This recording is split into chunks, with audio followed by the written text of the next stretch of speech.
مقتول سارہ انعام کا مہر بخاری سے کیا رشتہ ہے؟ سارہ انعام کی آخری انسٹا پوسٹ منظر عام پر، تفصیلات جانتے ہیں اس ویڈیو میں۔ سینئر صحافی ایاز امیر کے بیٹے شاہ نواز کے ہاتھوں قتل ہونے والی سارہ انعام کو انصاف دلوانے کے لیے سوشل میڈیا صارفین کی جانب سے مختلف ٹرینڈ چل رہے ہیں۔ ایسے میں پاکستان کی معروف خاتون صحافی کے ٹویٹس میں کیے جانے والے انکشاف نے سب کو چونکا دیا۔ مہر بخاری نے اپنے ٹویٹ میں سارہ انعام کے حوالے سے بتایا کہ وہ اور سارہ کینیڈا میں کلاس فیلو رہ چکی ہیں۔ ان کا بتانا ہے کہ وہ سب سے پیاری، مہربان روح، نرمی سے بولنے والی خاتون تھیں۔ یہ اس کی پہلی شادی تھی۔ اس نے بہترین جگہوں پر کام کیا تھا، دنیا کا سفر کیا، اور اب وہ آباد ہونا، ایک مضبوط صحت مند گھر بنانا چاہتی تھی۔ ایک اور ٹویٹ میں مہر بخاری نے سارہ انعام کی آخری انسٹا پوسٹ شیئر کی، جس میں سارہ کے اکاؤنٹ کا نشان مٹا دیا گیا تھا۔ مہر بخاری نے کہا کہ ایسا لگتا ہے کہ وہ سمجھتی تھی وہ سب ٹھیک کر لے گی۔ سارہ انعام نے آخری انسٹا پوسٹ 12 ستمبر 2022 کو شیئر کی تھی، جس میں ہاتھوں میں کتاب تھامی ہوئی تھی اور ساتھ معروف فارسی شاعر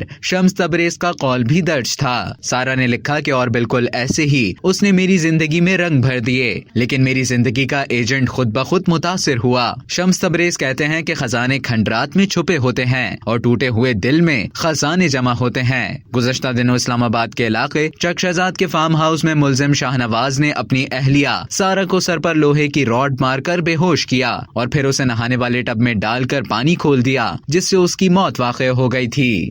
اب تک کے لیے اتنا ہی۔ مزید خبروں اور نیوز اپڈیٹس کے لیے ڈیلی جنگ کے یوٹیوب چینل کو سبسکرائب کریں اور فیس بک کے پیج کو لائک کرنا نہ بھولیں۔